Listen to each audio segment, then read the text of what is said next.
The cold fluorescent lights of the clinic buzzed overhead, casting everything in that particular shade of sickly blue-white that made even healthy skin look pallid. I stared at the grainy black and white image in my hand, still struggling to process what it meant. A baby. My baby. A tiny bean-shaped cluster of cells that would become a person. "You're about 8 weeks along, Ms. Reynolds," the technician had said, her voice carrying the practiced neutrality of someone who delivered life-changing news every day. "Everything looks normal so far." Normal. What a useless word. Nothing about this situation was normal. I stepped out into the late September rain, the ultrasound printout tucked safely in the inner pocket of my coat, protected from the downpour that matched my mood. Manhattan glittered around me, 1,000 lights reflecting in puddles like scattered stars, beautiful and completely indifferent to my crisis. I pulled my thin jacket tighter around me, wishing I'd worn something warmer. The weather had turned suddenly, catching the city in that awkward transition between seasons. 3 weeks. That's how long ago Mark had disappeared. No calls, no texts, nothing. Just vanished after nearly a year together, leaving behind half-empty drawers in my apartment and a void of unanswered questions. And now this.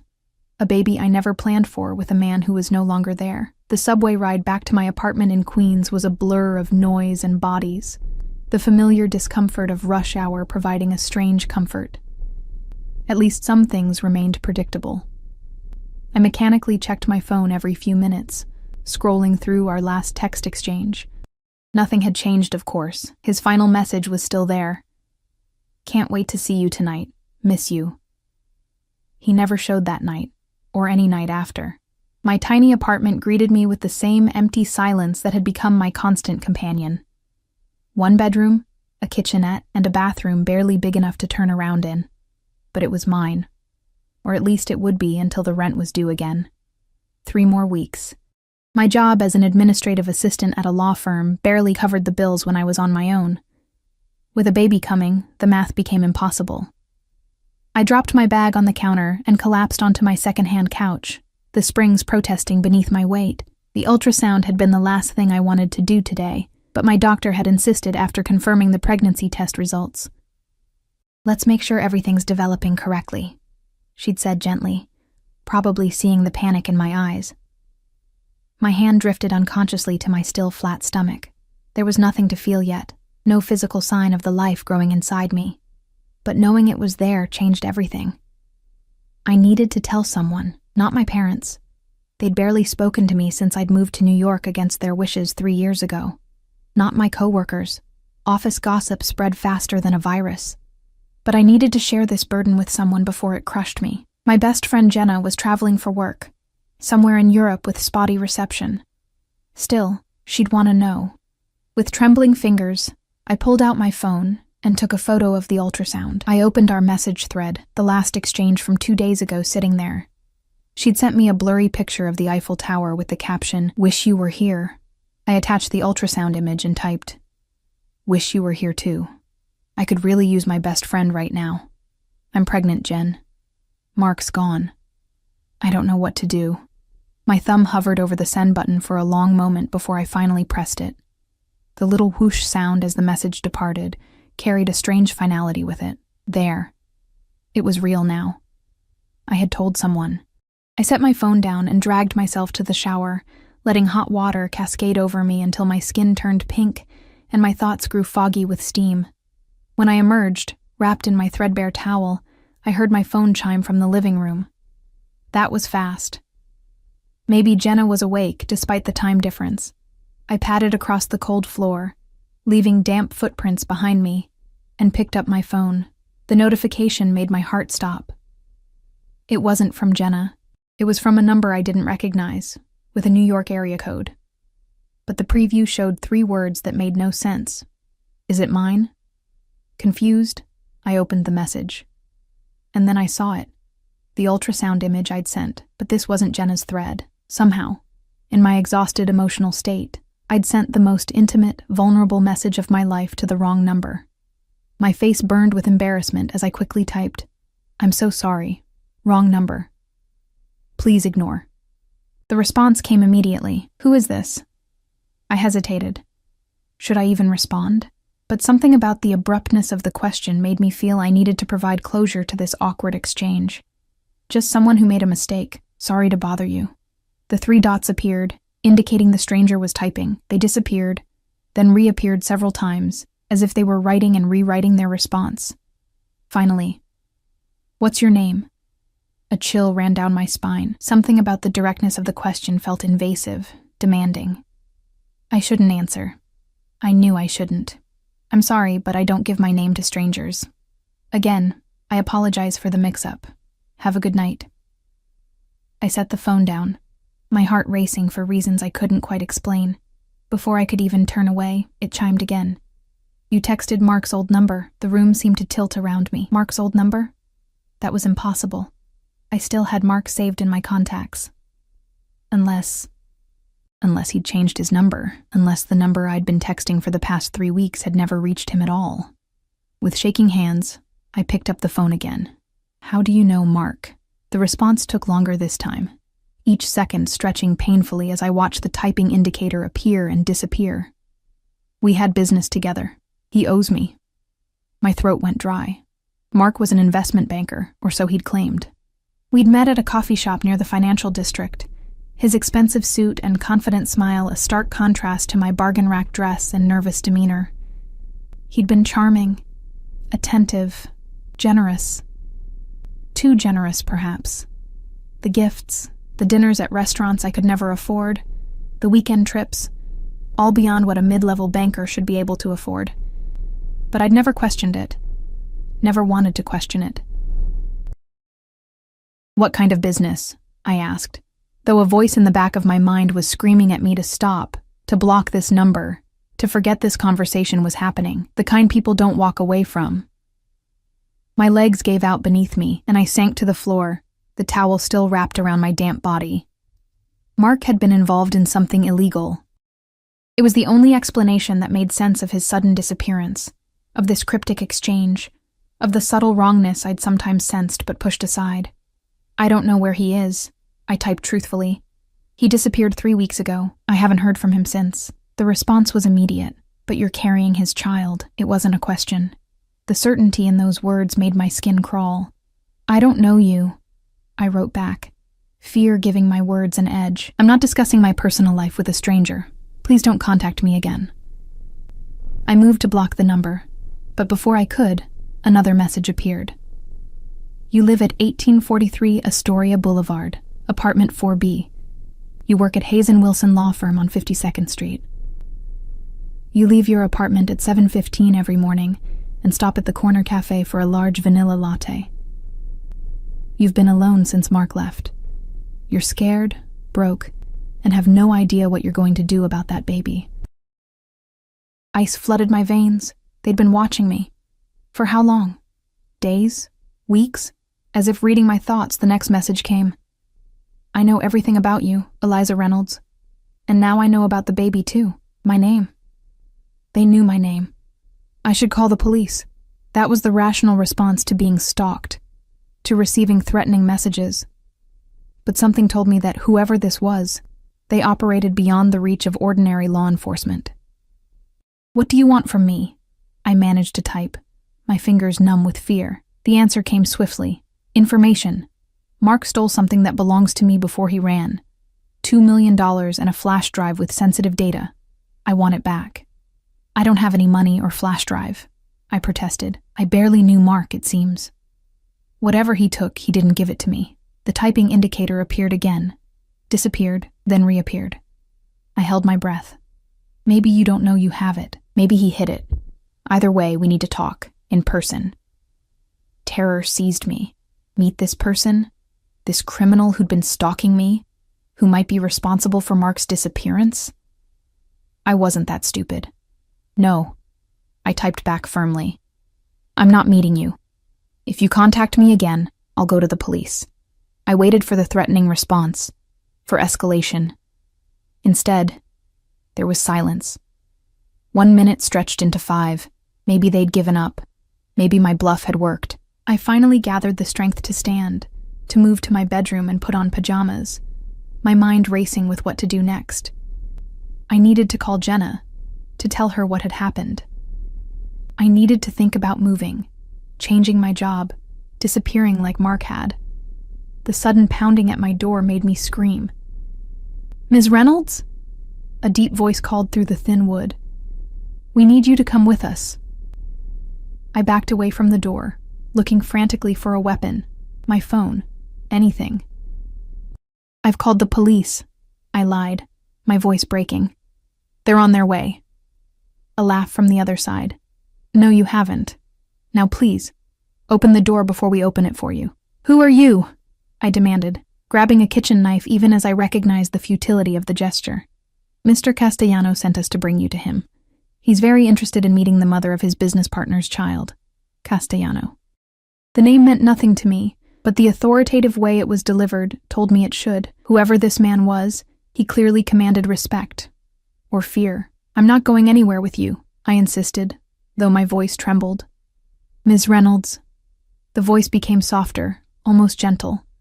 "You can come willingly and be treated as a guest, or we can force the issue and treat you as a problem to be solved. Mr. Castellano prefers the former, but he's prepared for the latter."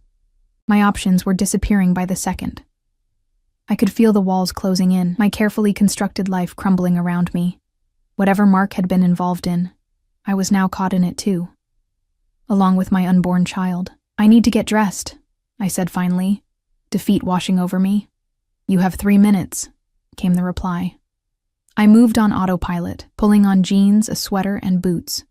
I grabbed my phone and keys, though I suspected neither would be much use to me where I was going. As I approached the door, my hand rested briefly on my stomach. "I'll protect you," I whispered to the tiny life inside me. A promise I had no idea how to keep. I opened the door to find 2 men in black suits, their broad shoulders filling my narrow hallway.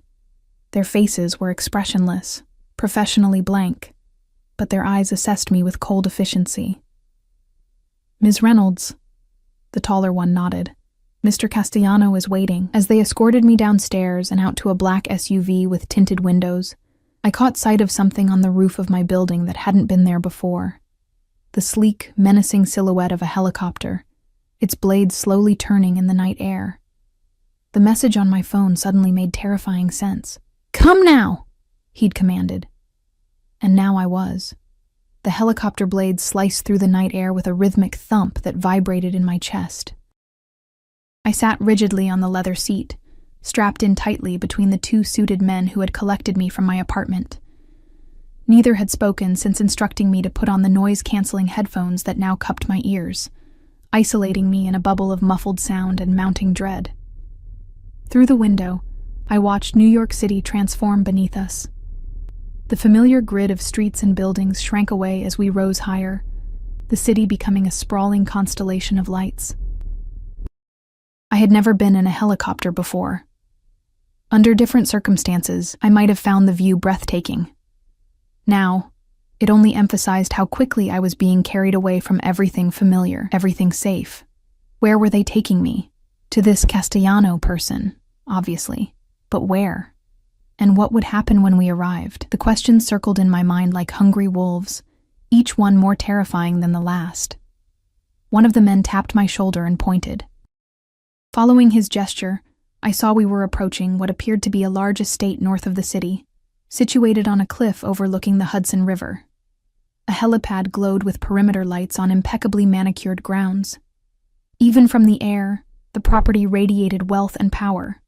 Old money wealth, the kind that didn't need to announce itself. The helicopter descended smoothly, the pilot expertly navigating the craft onto the illuminated circle. As the rotors began to slow, one of my escorts removed his headphones and gestured for me to do the same. "We've arrived, Ms. Reynolds," he said, his voice oddly formal. "Mr. Castellano is waiting in the main house." The other man unstrapped my harness and opened the door. The rush of cool air against my face carried the scent of pine trees and water. It was quieter here than in the city, the night filled with natural sounds instead of traffic and humanity. They led me along a stone path, lit by small ground lamps, toward a mansion that loomed against the starry sky. The architecture was classic, almost European, with ivy-climbing stone walls and large windows glowing amber from within. This wasn't just a house, It was a fortress, disguised as a home, isolated and impenetrable. My legs felt like lead as we climbed the wide stone steps to the entrance. A massive wooden door that looked like it belonged in a medieval castle. Before we reached it, the door swung open, revealing a slender woman in her 50s, dressed in a simple black dress. Her silver-streaked hair was pulled back in a severe bun, and her eyes assessed me with clinical detachment. "Ms. Reynolds," she acknowledged with a slight accent I couldn't place. "Follow me. Mr. Castellano doesn't like to be kept waiting." The men who had escorted me remained at the door as I followed the woman into the house. The interior was even more impressive than the exterior. Soaring ceilings, marble floors, artwork that looked like it belonged in museums rather than a private residence. Yet, despite the grandeur, there was a sterility to the place, as if it were a stage set rather than a home. We passed several closed doors, our footsteps echoing in the silent hallways. I saw no other people, though I had the distinct feeling we were being watched. Security cameras, I realized, discreetly positioned at intervals along the corridor.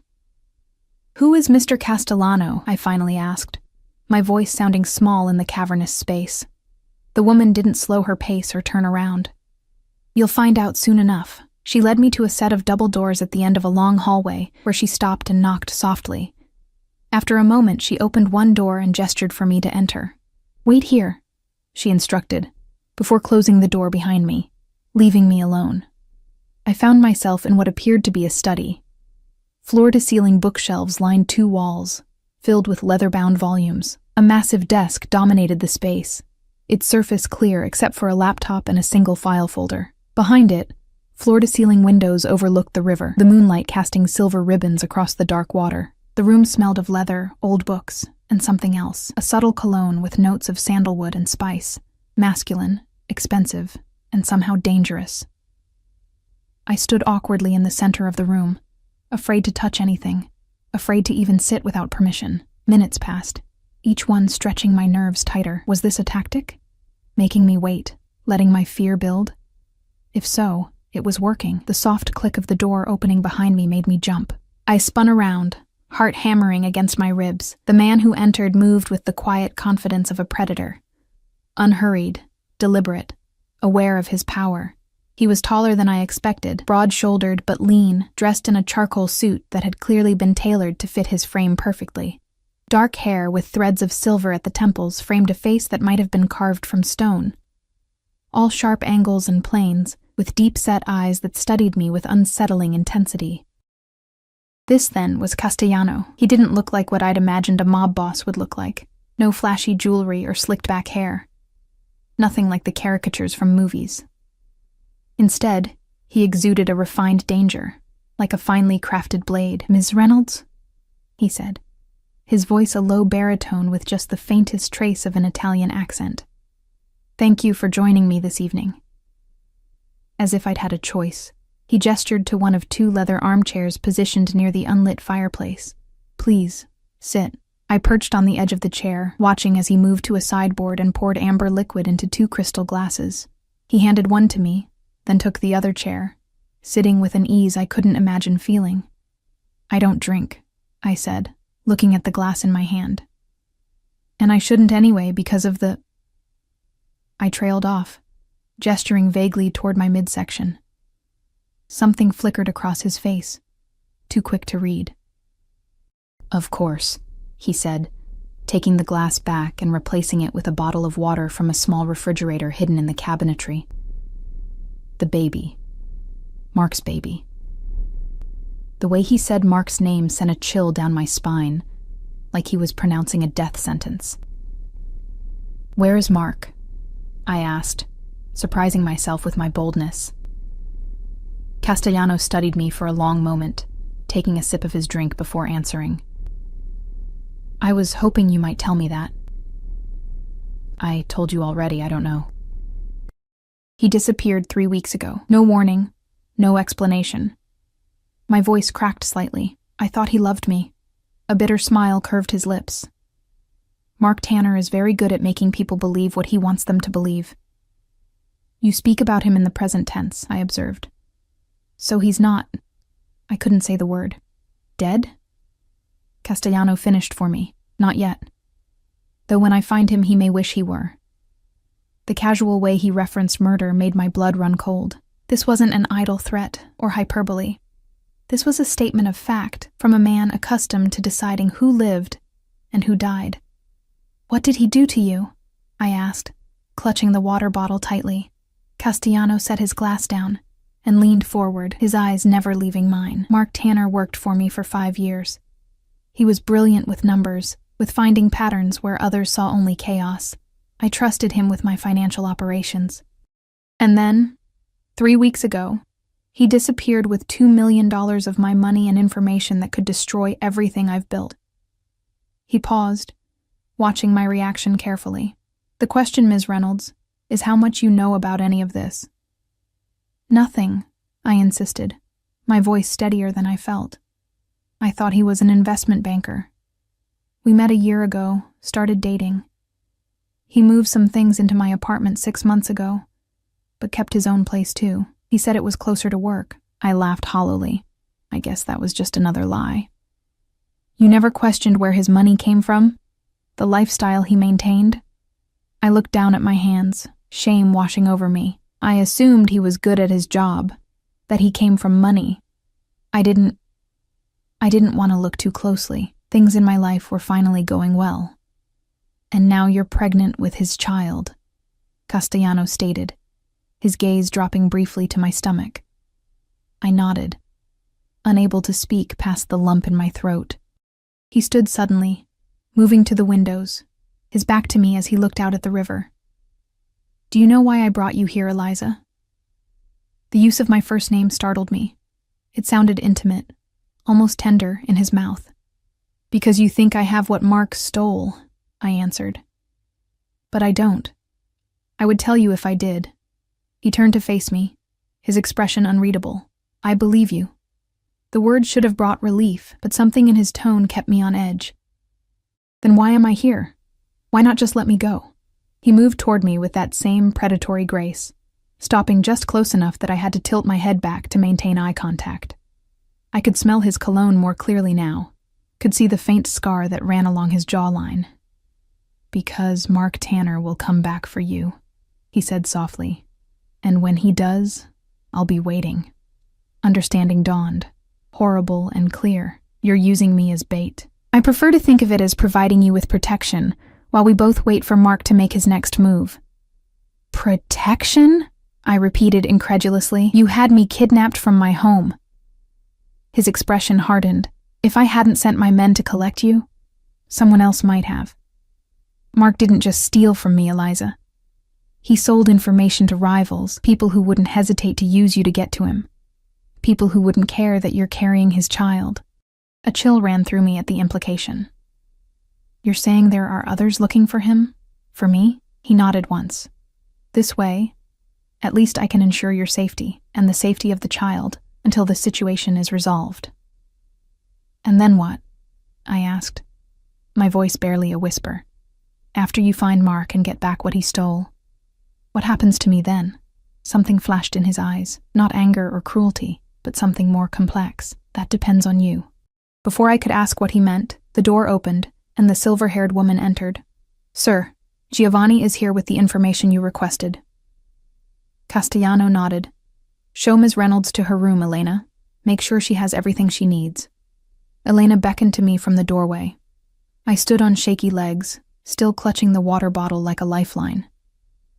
"Wait," I said, as Castellano turned back to his desk. "How long are you keeping me here?" He looked up, his gaze direct and unapologetic. "As long as necessary." "I have a job," I protested weakly. "A life. Both of which will be there when you return," he replied dismissively. "For now, consider yourself a guest in my home. A protected guest, but a guest nonetheless. You'll want for nothing while you're here." "Nothing except freedom," I thought bitterly. "And Eliza," he added, his voice softening almost imperceptibly. "I'm sorry about the baby. That complicates things in ways I hadn't anticipated." There was something in his expression, a flicker of genuine emotion, that caught me off guard. For a moment, he looked almost human. Then it was gone, replaced by the cold mask of authority. Elena, we'll see to your comfort. We'll speak again in the morning." Dismissed, I followed Elena out of the study and back into the labyrinthine hallways of the mansion. She led me up a grand staircase to the second floor, then down another corridor lined with doors. "This will be your room," she said, opening one of them to reveal a suite larger than my entire apartment. A four-poster bed dominated the space, draped in luxurious linens. A sitting area with plush chairs faced a fireplace. Another door presumably led to a bathroom. "There are clothes in the closet that should fit you," Elena continued, gesturing to a walk-in closet visible through an open door. "If you need anything, use the house phone beside the bed to call me." I stepped into the room, still trying to process everything that had happened in the last few hours. "Am I a prisoner here?" Elena's expression softened slightly. "Mr. Castellano has instructed that you're to be treated as an honored guest. The grounds are available to you during daylight hours, but you cannot leave the property, for your own safety. And if I try?" Her lips thinned. "The security here is comprehensive. I wouldn't recommend testing it." With that, she left, closing the door behind her. I listened for the sound of a lock engaging, but heard nothing. Still, I knew I was trapped just as surely as if there had been bars on the windows. I moved to the bathroom, needing a moment to collect myself. It was as luxurious as the bedroom. Marble and glass, with a shower large enough for 3 people and a soaking tub beside a window that overlooked the gardens. Expensive toiletries lined the counter, arranged with military precision. My reflection in the mirror above the sink shocked me. I looked pale, wild-eyed, my hair disheveled from the helicopter ride, but it was the fear in my eyes that disturbed me most. Naked, primal fear that I couldn't hide. I splashed cold water on my face, trying to regain some semblance of control. As I dried my face on a monogrammed towel, my hand drifted unconsciously to my stomach. "It's going to be okay," I whispered, not believing it for a second. "We're going to be okay." But as I returned to the bedroom and stared out the window at the moonlit grounds surrounded by high walls and what I assumed were armed guards, I knew that nothing would ever be okay again. I was caught in a dangerous game between Mark and Castellano, with my life and my baby's life hanging in the balance. And somewhere out there, Mark was either running for his life or planning his next move. Did he know I was pregnant? Did he care? Was he coming back for me, as Castellano believed? Or had he abandoned us both without a second thought? As I curled up on the edge of the massive bed, still fully dressed and trembling, I didn't know which possibility frightened me more. I woke to sunlight streaming through windows I didn't recognize, momentarily disoriented by the unfamiliar softness of the bed beneath me and the silence that surrounded me. No traffic noise, no neighbors arguing through paper-thin walls, none of the sounds that usually accompanied my mornings in Queens.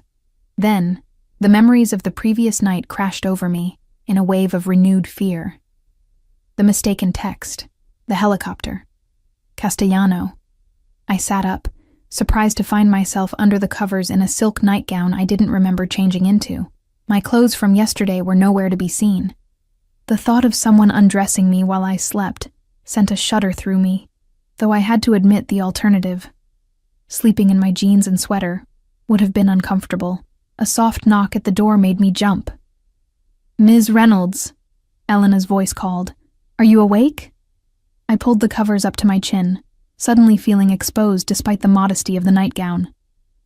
"Yes," I called back, my voice raspy with sleep and anxiety. The door opened, and Elena entered carrying a tray. She was dressed identically to the night before, making me wonder if she owned multiple versions of the same black dress, or if she simply never changed. "Breakfast," she announced, setting the tray on a small table near the window. "Mr. Castellano thought you might prefer to eat in your room this morning."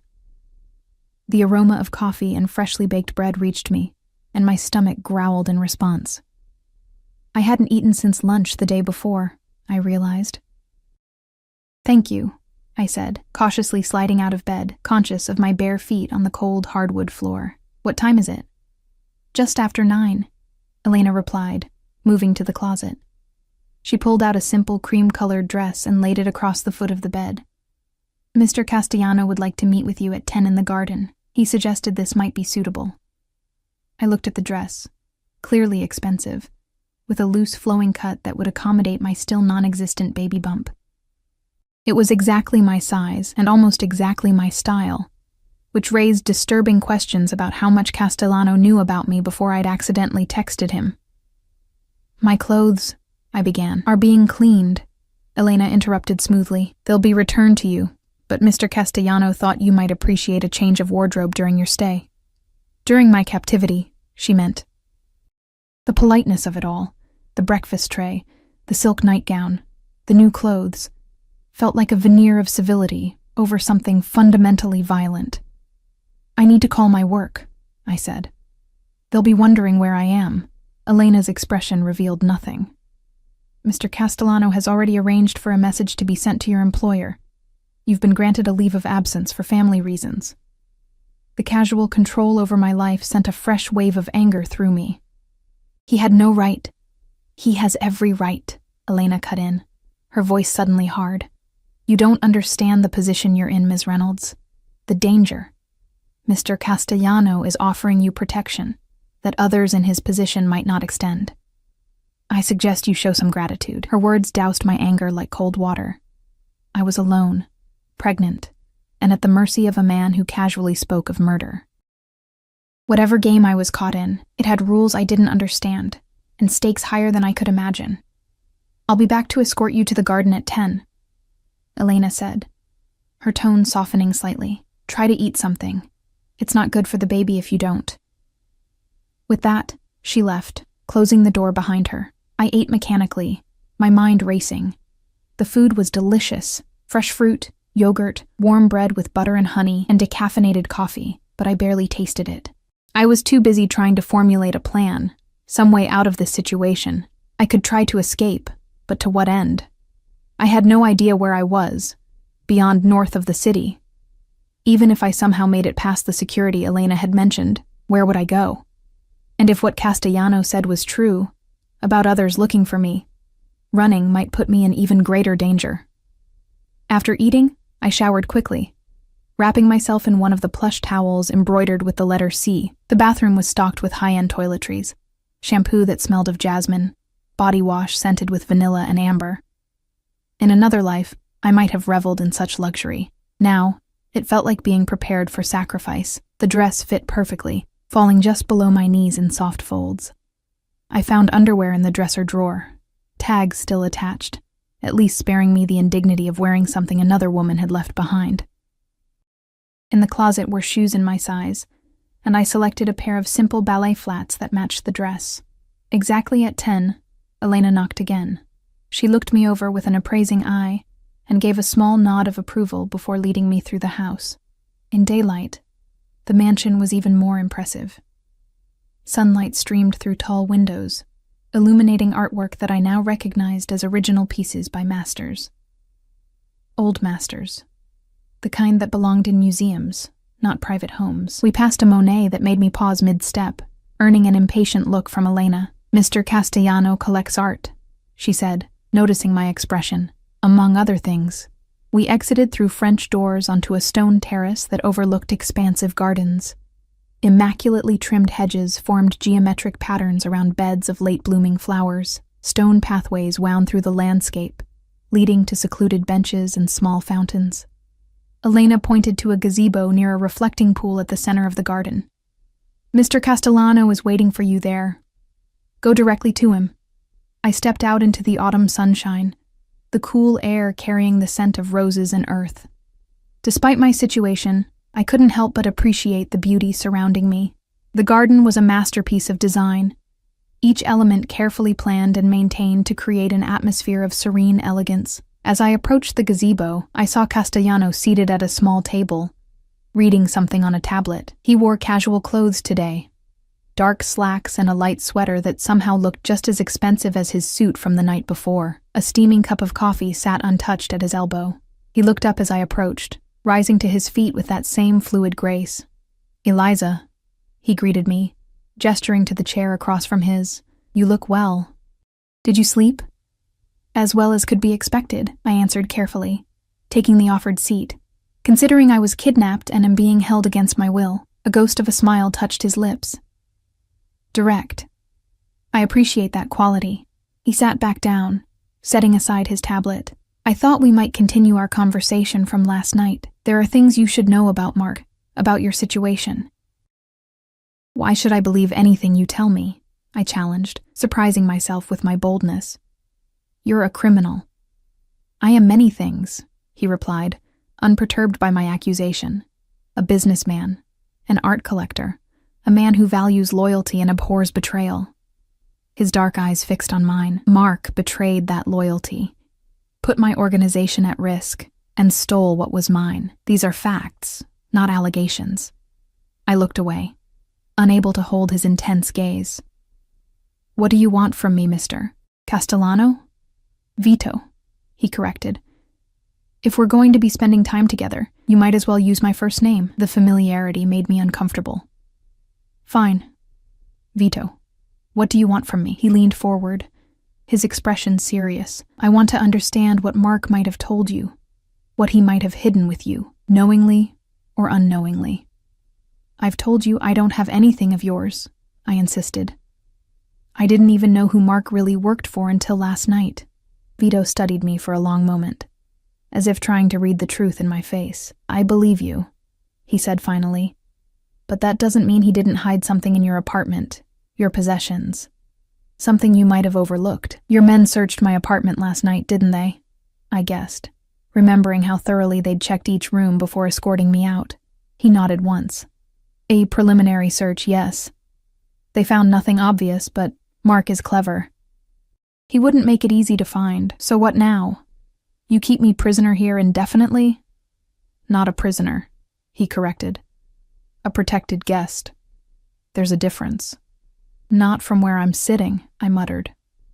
He sighed, looking out over the garden. You still don't understand the danger you're in. Mark didn't just steal from me. He sold information to the Bratva, the Russian Mafia. Information about my operations, my people. His jaw tightened. 3 of my men died because of what he revealed. The seriousness in his voice sent a chill through me. And the Russians? They're looking for him too?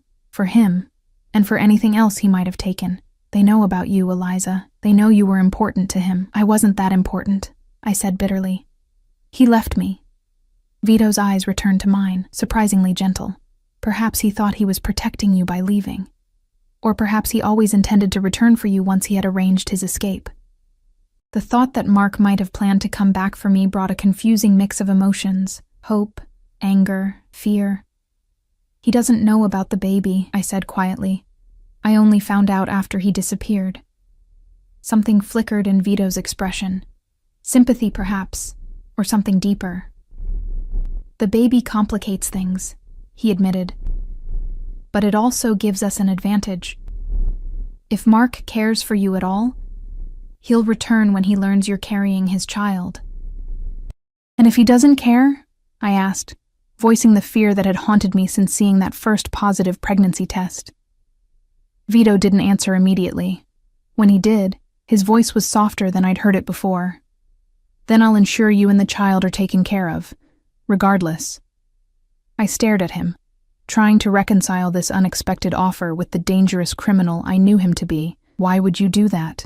Because despite what you think of me, I'm not a monster, he said simply. I have a code. Women and children are never to be harmed in my business. He paused, looking at me intently. And because Mark worked for me for 5 years, in some ways he was like family. That makes his child my responsibility in a sense. The child is my responsibility, I said firmly. Mine alone. A small smile curved his lips. Fierce, good. You'll need that fierceness in the months ahead. Before I could respond, a man in a suit approached the gazebo. Unlike the guards from the night before, this one moved with the confidence of someone higher in the hierarchy.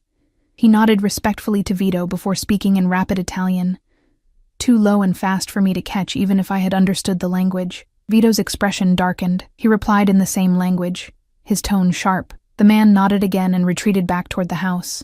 What is it? I asked, tension coiling in my stomach. Vito stood, suddenly all business again. We need to go inside. Now. Why? What's happening? He moved around the table and took my arm. guiding me to my feet with firm but gentle pressure. One of my sources has informed me that Mikhail Petrov, the head of the Bratva operation I mentioned, has learned of your whereabouts, or at least the whereabouts you had yesterday. Fear shot through me. They went to my apartment? Yes. Fortunately, you weren't there. His grip on my arm tightened slightly as he led me back toward the house at a brisk pace. This confirms what I told you. You're safer here than anywhere else right now. The gardener I hadn't noticed before suddenly straightened from where he'd been pruning roses, revealing a gun holstered at his hip. Another man I had taken for a groundskeeper spoke quietly into what I now realized was a communications device disguised as a Bluetooth earpiece. The peaceful garden transformed before my eyes into a carefully monitored security zone. How many of your people are watching us right now? I asked, scanning the grounds with new awareness. Enough, Vito replied cryptically. My home is the most secure location in the tri-state area. No one gets in or out without my knowledge and permission. As we re-entered the house, I noticed more security personnel had appeared, moving with purposeful efficiency. Vito led me not back to my room but to his study, closing the door behind us. I need to make some calls, he said, moving to his desk. You'll stay here where I can keep an eye on you. I sank into the same chair I'd occupied the night before, watching as he picked up a secure phone and began speaking rapidly in Italian. Though I couldn't understand the words, the tension in his voice and posture was clear. While he was distracted, I studied the room more carefully than I had the previous night. The bookshelves held a mix of classics, business texts, and what appeared to be rare first editions. One shelf was dedicated to family photographs. Vito with an older man who shared his features, presumably his father. Vito at what looked like a wedding, standing beside a beautiful woman in white. Vito holding a baby, his expression softer than I'd seen it. He had a family. The realization shouldn't have surprised me, but somehow it did. In my mind, men like him existed in isolation, defined solely by their criminal activities. The evidence of a personal life, of connections and love, humanized him in a way that made me uncomfortable. Vito finished his call and turned to find me looking at the photographs. If he was bothered by my curiosity, he didn't show it. My sister's wedding, he said, nodding toward the photo I'd been examining. 5 years ago. The baby is her son, my nephew. You have a large family? I asked, feeling strangely awkward making small talk with the man who was effectively my captor. Once, he said, a shadow crossing his face. My parents, 2 sisters, a brother. Now just one sister remains, with her husband and son. The implication hung in the air between us. His family had been victims of the violent world he inhabited. I'm sorry, I said softly, and meant it. He acknowledged my sympathy with a slight nod. Family is everything, Eliza. It's what we fight for, what we die for if necessary. His gaze dropped briefly to my midsection. You understand that now, I think. I placed a protective hand over my stomach. Yes. A knock at the door interrupted the moment. The same man who had approached us in the garden entered after Vito called permission. Giovanni has returned with the package, sir, he reported. And there's been another development. We've intercepted a message. It appears Mark Tanner has been trying to contact Ms. Reynolds. My heart jumped. What? How? Giovanni, the man who had delivered the news, looked to Vito for permission before answering me. At Vito's nod, he continued, An email was sent to your work account this morning. We've been monitoring all your communications since last night. The invasion of privacy should have angered me, but I was too focused on the news about Mark. What did it say? The email? Giovanni again deferred to Vito, who nodded once more. It was brief, Giovanni said. Just 3 words. Are you safe? He knows, Vito said, his expression darkening. He knows you're no longer at your apartment. He's reaching out to confirm his suspicions, or he's genuinely concerned about me, I countered. Vito's laugh was without humor. Mark Tanner is concerned only with himself and his survival. If he's reaching out to you now, it's because he needs something. You don't know that, I insisted, though a part of me feared he was right. After all, Mark had disappeared without a word, leaving me alone and unknowingly pregnant. What kind of man did that if he truly cared? I know Mark better than you think, Vito said. I recognized his talent early, brought him into my organization when he was still in his 20s. I mentored him, trusted him, treated him like family. His voice hardened, and he repaid that trust by stealing from me and selling information that got my people killed. The vehemence in his voice silenced me. Whatever Mark had done, Vito's hatred went beyond the theft of money. This was personal. What are you going to do? I asked finally. Reply to his message, Vito said. Draw him out. Fear gripped me. Using me as bait, you mean? Using the situation to our mutual advantage, he corrected. You want answers from Mark. So do I. This may be our opportunity to get them. I wanted to argue, to refuse to participate in his trap. But the truth was that I did want answers. Why had Mark left? Had any of what we shared been real? Did he know about the baby? Would he care? What would the reply say? I asked cautiously. Vito studied me, his dark eyes unreadable. The truth, or a version of it, that you're safe but not at home, that you know what he did, that you need to see him, and when he responds, if he responds, Vito corrected, we'll arrange a meeting, somewhere public, somewhere he'll feel safe enough to show his face. And then your men will grab him, I concluded. Vito didn't deny it. He has something that belongs to me. Information that puts lives at risk. Yes, I intend to recover it. And Mark? What happens to him? Something cold and implacable settled over Vito's features. That depends on him. If he cooperates, returns what he stole, provides information on his dealings with the Bratva, he might survive this. The qualifier, might, hung in the air between us. I won't help you kill him, I said firmly, my hand still resting protectively over my stomach. Whatever he's done, he's this baby's father. Vito regarded me for a long moment. I'm not asking you to help me kill him, Eliza. I'm asking you to help me find him before the Russians do. Because I promise you, if they find him first, his death will be neither quick nor merciful. The harsh reality of the situation settled over me like a physical weight. I was caught between two dangerous forces: Vito's cold, calculated vengeance, and the brutal violence of the Russian Mafia. And somewhere in the middle was Mark, the father of my child, a man I was beginning to realize I had never truly known. All right, I said finally, my voice barely above a whisper. I'll help you contact him, but I want to be there when you meet him. I deserve answers too. Vito's expression softened marginally. Of course, you'll be there. He glanced at Giovanni. Have Elena prepare lunch for Ms. Reynolds in her room. I need to make arrangements. As Giovanni moved to carry out his instructions, Vito turned back to me. Rest assured, Eliza, I'll do everything in my power to keep you and your child safe. Whatever happens with Mark, you have my protection. The irony wasn't lost on me, seeking protection from the very man who had orchestrated my abduction. But as I was escorted back to my luxurious prison, I realized I had few options left. For better or worse, my fate, and my baby's fate, was now entwined with Vito Castellanos, and somewhere out there, Mark was deciding whether to respond to the bait we were about to dangle, whether to risk everything to see me again.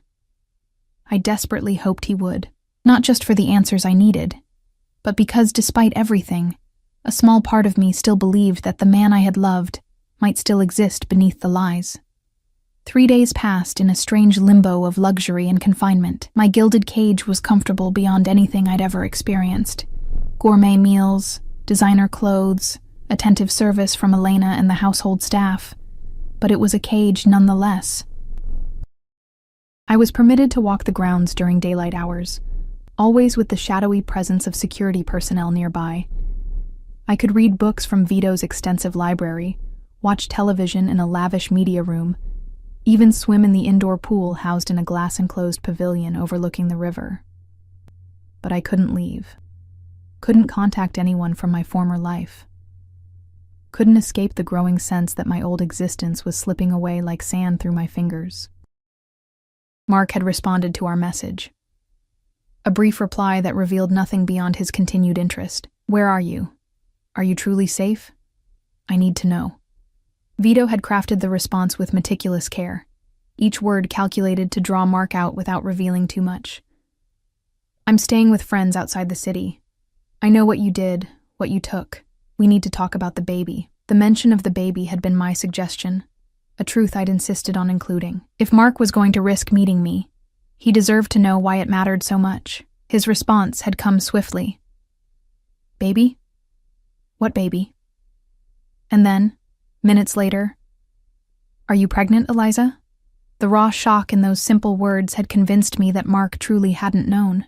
Whether that absolved him of abandoning me or merely added another layer to his betrayal, I wasn't sure. After several more exchanges, carefully monitored and approved by Vito, Mark had agreed to meet me at a public cafe in Manhattan, neutral ground where he presumably felt safe from ambush. The meeting was set for this afternoon at 3. I stood before the mirror in my room, examining my reflection in the elegant navy blue dress Vito had provided for the occasion. It was conservative but flattering, projecting an image of poised confidence I certainly didn't feel. My hair was pulled back in a simple chignon, my makeup minimal but polished. I looked like a stranger to myself, a wealthier, more sophisticated version of Eliza Reynolds. A soft knock at the door announced Elena's arrival. "It's time," she said simply. I followed her through the now familiar corridors of the mansion to Vito's study. He was waiting there, impeccably dressed in a charcoal suit similar to the one he'd worn the night we met. The similarity wasn't lost on me. It reinforced the power dynamic between us, reminded me of my position in his world. "You look lovely," he said, his dark eyes taking in my appearance with an assessment that felt more strategic than appreciative. "Are you ready for this?" "As ready as I'll ever be," I replied, my hands instinctively moving to my stomach in what had become a habitual gesture of protection. Vito noticed the movement, his expression softening momentarily. "Remember what we discussed. Keep the conversation focused on the baby and your future together. Express concern about his safety, but don't press him about what he stole or where he's been hiding. Let him volunteer that information." "I know my role," I said, unable to keep the edge from my voice. "I'm the bait. You're the key," he corrected. "Mark clearly cares for you enough to risk this meeting. That gives you power in this situation, Eliza. Use it." I nodded, though I felt anything but powerful. I was a pawn in a game between dangerous men, my only leverage the child growing inside me. "My men will be positioned throughout the cafe and surrounding area," Vito continued.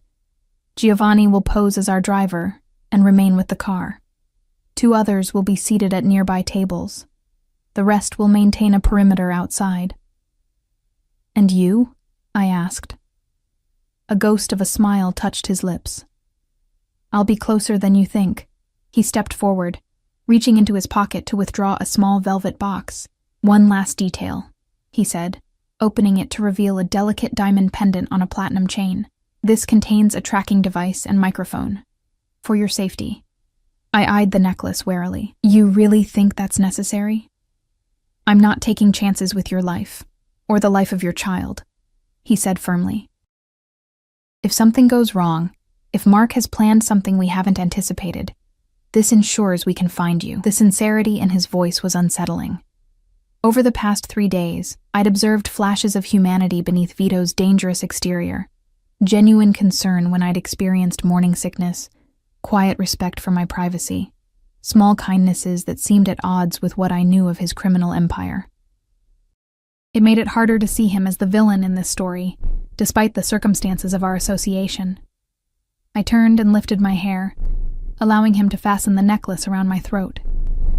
His fingers were warm against my skin, the touch brief but startlingly intimate.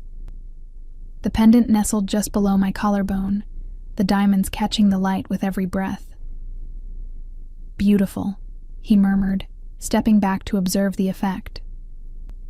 "And virtually undetectable." The helicopter ride into Manhattan passed in tense silence. I sat beside Vito, watching the landscape transform from the wooded seclusion of his estate to the dense urban grid of the city. A sleek black SUV awaited us on a private helipad atop a midtown building. Giovanni held the door as Vito helped me inside, his hand at the small of my back both supportive and possessive. "Remember," Vito said as we approached the cafe, his voice low and urgent, "no matter what Mark says, what he promises, He can't protect you from the Russians. Only I can do that. I nodded, though uncertainty gnawed at me. Was Vito exaggerating the threat to ensure my cooperation? Or was the danger as real and immediate as he claimed? The cafe was upscale but understated, the kind of place where privacy was respected and conversations remained hushed. Vito's men had secured a table by the window, visible from the street but not too exposed. I was to sit alone, appearing vulnerable but accessible. "I'll be watching," Vito promised, as Giovanni helped me from the car. "Every moment. If anything feels wrong, use the code word we discussed." "Honeymoon," I confirmed, my mouth dry with anxiety. Vito's hand closed briefly over mine, a gesture that might have looked affectionate to any observer, but carried the weight of warning. "Be careful, Eliza. Mark is desperate, and desperate men are dangerous." I entered the cafe alone, acutely aware of the eyes tracking my movement, both Vito's men and perhaps others with more sinister intentions. The maitre d' led me to the reserved table, where I ordered herbal tea with hands that trembled slightly despite my efforts to appear calm. 3 o'clock came and went. By 1:15, anxiety had my stomach in knots. Had Mark sensed a trap? Had he seen Vito's men and fled? Or worse, had the Russians found him first? At 25 past, just as I was beginning to think he wouldn't come, I saw him. Mark entered from the side entrance, moving quickly between tables, his face partially obscured by a baseball cap and sunglasses. He was thinner than I remembered, his once immaculate appearance now disheveled, his designer clothes replaced by jeans and a worn leather jacket. But it was him. The man I'd thought I loved, the father of my child, the thief who had set this entire nightmare in motion. Our eyes met across the room, and for a moment everything else fell away. There was recognition, relief, and something else in his expression. Fear, certainly, but also guilt. He knew what he had done to me. He slid into the chair across from mine, removing his sunglasses but keeping the cap low over his eyes. "Eliza," he breathed, reaching for my hands across the table. "Thank God you're all right." I pulled my hands back before he could touch me, a reflexive withdrawal that seemed to surprise him. "Am I?" I asked quietly. "All right?" He glanced around nervously, clearly scanning for threats. "I've been worried sick since I saw the Russians at your apartment building. How did you get away? Where are you staying?" "With friends," I replied, using the same vague term from our messages. "People who can protect me." His expression darkened. "What friends, Eliza? Who exactly have you been talking to?" I ignored his question, focusing instead on what mattered most to me. "I'm pregnant, Mark." His eyes widened, dropping to my stomach, though there was nothing to see beneath the draped fabric of my dress. "You're sure? It's mine?" The implication stung, though I supposed I deserved it after pulling away from his touch. "Yes, I'm sure. 8 weeks along. And yes, it's yours." He ran a hand through his hair, a gesture so familiar it made my heart ache despite everything. "Jesus, Eliza. I didn't know." "How could you?" I said, unable to keep the bitterness from my voice. "You disappeared. 3 weeks without a word. I thought something had happened to you. I thought you were dead." Guilt flashed across his face. "I'm sorry. I had to leave quickly. It wasn't safe to contact you. Because of what you stole from Castellano," I said, watching his reaction carefully. His face went rigid with shock. "How do you know that name?" I touched the diamond pendant at my throat, suddenly conscious of the microphone capturing every word. "You used his number as your business contact in my phone. I accidentally sent him the ultrasound image when I was trying to text Jenna." Mark's face drained of color. You texted Castellano? My ultrasound? I didn't know who he was," I said defensively. "I was trying to tell my best friend I was pregnant, and somehow I ended up texting your boss instead." "He's not my boss," Mark hissed, leaning forward. "He's a monster, Eliza. A killer. The things I've seen him do." He broke off, his eyes darting around the cafe again. "How much have you told him? Does he know you're meeting me?" I hesitated, uncertain how much to reveal. But the fear in Mark's eyes made the decision for me. "He knows everything, Mark. He sent me here." Mark recoiled as if I'd slapped him. You're working with him? After what he's done? What choice did I have? I demanded, my voice rising before I caught myself and lowered it again. He sent a helicopter to my apartment, Mark. Men with guns. They told me I could come willingly or be forced. What was I supposed to do? Understanding dawned in his eyes, followed by horror. He's keeping you prisoner. He calls me his protected guest, I said, the irony thick in my voice. Mark reached for my hand again, and this time I didn't pull away. His fingers were cold, his grip desperate. Listen to me, Eliza. You need to get away from him. He's only using you to get to me, to get back what I took. Once he has it, you're disposable to him. You and the baby both. A chill ran through me. Was he right? Had Vito's apparent concern for my welfare been merely another manipulation? The Russians are after you too, I said, remembering Vito's warnings. They came to my apartment looking for me. Mark nodded grimly. They want what I took as well. Information about Castellano's operation, names of his contacts, details of his money laundering network. It's valuable to them. Valuable enough to kill for. Then why take it? I asked, genuinely confused. Why risk your life, our lives, for this? His expression softened. For us, Eliza. For a future together, away from all this. $2 million is enough to disappear, to start over somewhere new, somewhere safe. The picture he painted was seductive in its simplicity. A new life, a fresh start. Our child raised far from the violence and danger of his past, but something didn't add up. If it was for us, I said slowly, why didn't you tell me? Why disappear without a word? He looked away, guilt written plainly across his features. I wanted to protect you, keep you separate from it all. I was going to come back for you once I'd arranged everything. New identities, a place to live. But then the Russians found me faster than I expected. I've been running ever since. And now? I asked, my heart pounding. What happens now? Mark leaned closer, his voice dropping to a whisper. I have a plan. A way out for both of us. There's a boat waiting at a private dock. We can be out of the country by tonight, on our way to a place where neither Castellano nor the Russians can find us. I stared at him, trying to reconcile this desperate, secretive man with the charming, confident Mark I thought I'd known. Just like that? Leave everything behind? What's here worth staying for? He countered. Your job, your apartment, those things can be replaced, Eliza. Our lives, our baby's life, can't be. The mention of our child made my protective instincts flare. Was I really considering this? Running away with a man who had lied to me, stolen millions, and put our lives in danger? But the alternative, remaining under Vito's control indefinitely, seemed equally untenable. How would we even get out of here? I asked, glancing toward the window where I knew Vito's men were watching. There are guards everywhere, Mark smiled, a flash of his old confidence returning. Already taken care of. There's a service exit through the kitchen. A car is waiting in the alley behind the building. By the time Castellano's men realize you're gone, we'll be halfway to the harbor.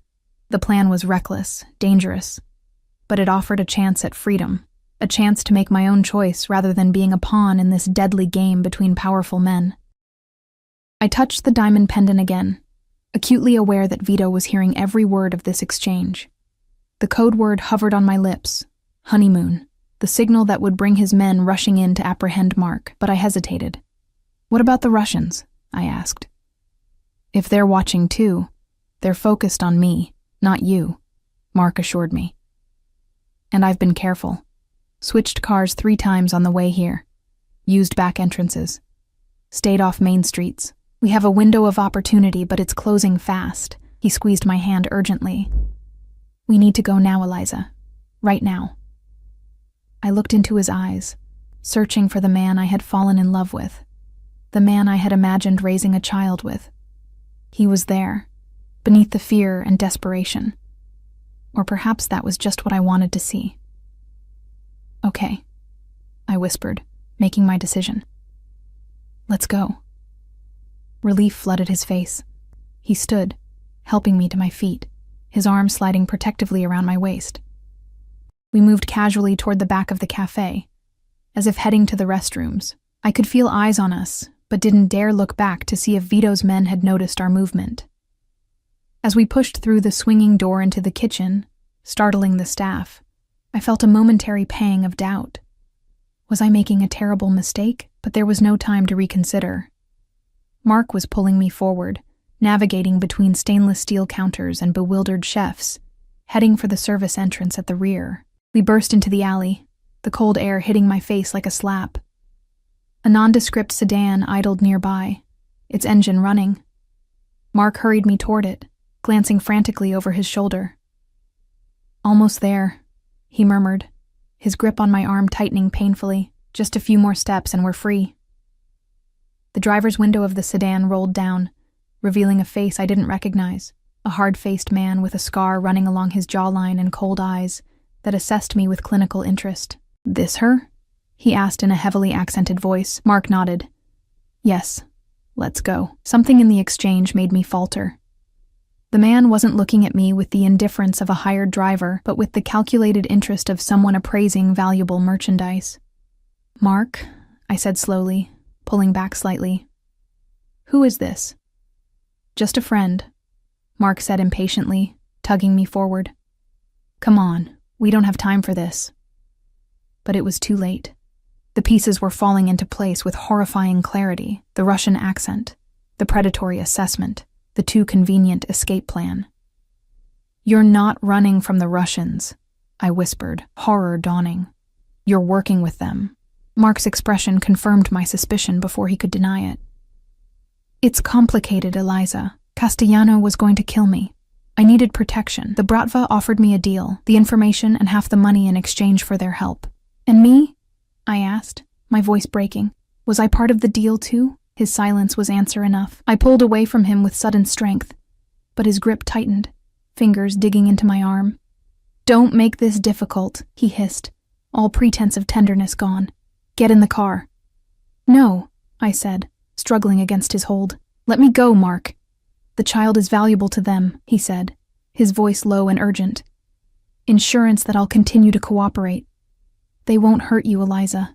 Not if you're carrying my baby." The cold calculation in his words turned my blood to ice. He was selling me, selling our unborn child, to the Russian Mafia as leverage. The man I had loved, had trusted, had created a life with, was nothing but a monster in familiar skin. "Honeymoon," I said clearly, loudly, hoping against hope that the microphone in the pendant would pick up the word. Mark's face contorted with rage. "What did you say?" "Honeymoon," I repeated, fighting against his grip with renewed desperation. "It's over, Mark. It was all a lie."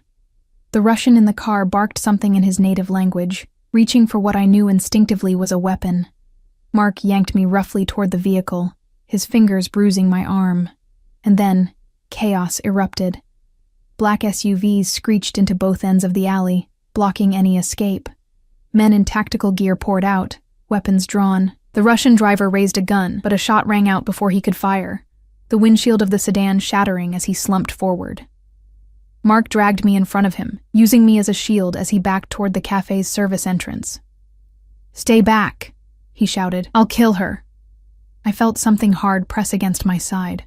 A gun I hadn't known he was carrying. Terror paralyzed me, my hands instinctively moving to protect my stomach. "Let her go, Mark." The voice was calm, authoritative, cutting through the chaos like a blade. Vito emerged from the shadows of the alley, his posture relaxed, but his eyes deadly serious. He wore no tactical gear, carried no visible weapon, yet radiated more danger than any of the armed men surrounding us. "Stay back, Castellano!" Mark called, his voice edged with panic. "I'll do it! I swear to God I'll shoot her!" Vito continued his slow approach, his gaze locked on Mark. "No, you won't. Because the moment you harm her, you lose your only bargaining chip. The only thing keeping you alive right now." I could feel Mark's heart hammering against my back, his breath coming in rapid gasps. He was unraveling, his carefully constructed plan disintegrating before his eyes. "I want safe passage," he demanded. "A car, clear roads to the harbor, then you get your flash drive back." Vito stopped about 10 feet away, his expression almost pitying. "You really don't understand your position, do you, Mark? The Russians have abandoned you. Your driver is dead. My men control every exit. There is no escape. I'll kill her, Mark threatened again, the gun digging painfully into my ribs. I swear I will. No, Vito said simply. You won't. What happened next occurred so quickly I barely registered the sequence of events. A red dot appeared on Mark's temple, a sniper's laser sight. In the split second of distraction, I drove my elbow back into his solar plexus with all my strength, just as Vito had taught me during one of our self-defense lessons over the past 3 days. Mark's grip loosened just enough for me to tear free, dropping to the ground as Vito's men swarmed forward. They subdued Mark with brutal efficiency, disarming him and forcing him to his knees. He didn't resist, the fight draining out of him as quickly as it had appeared. His eyes sought mine as I was helped to my feet by one of Vito's guards, his expression a mixture of rage and desperation. Eliza, he pleaded, don't let them do this. Think of our baby.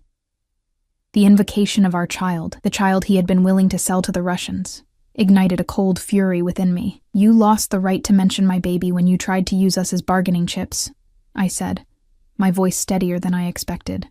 Whatever happens to you now, you've earned it. Vito appeared at my side, his hand gentle on my elbow as he steered me away from the scene. Are you hurt?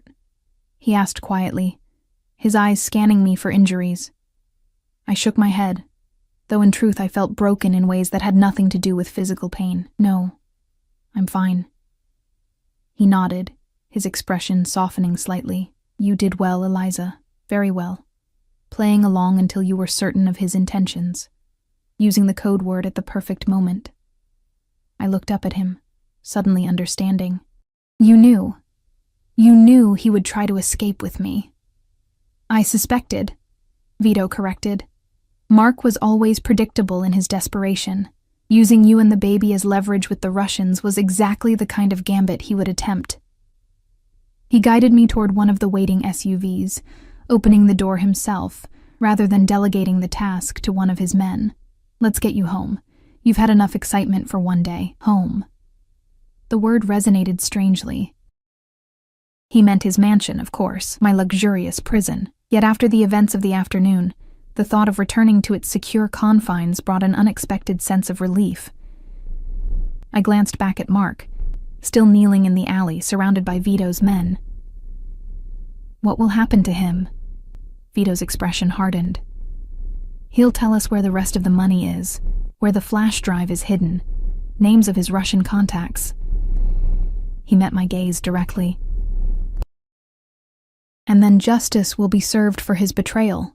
I should have felt horror at the implied death sentence. Instead, I felt a cold detachment. The man I had loved no longer existed. Perhaps had never existed at all.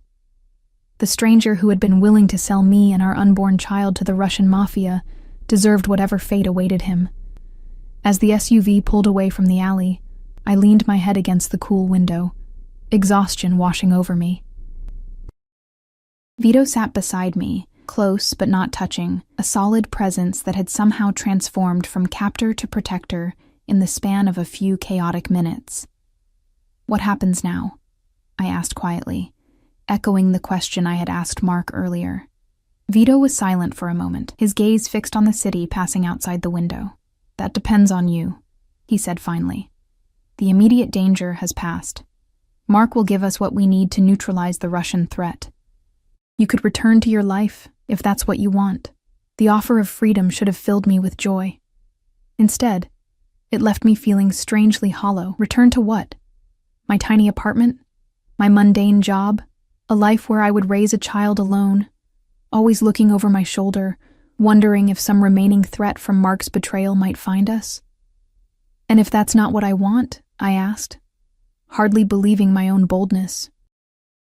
Vito turned to me then, his dark eyes holding mine with an intensity that made my breath catch. Then perhaps we could come to another arrangement, one that ensures the safety and security of both you and your child.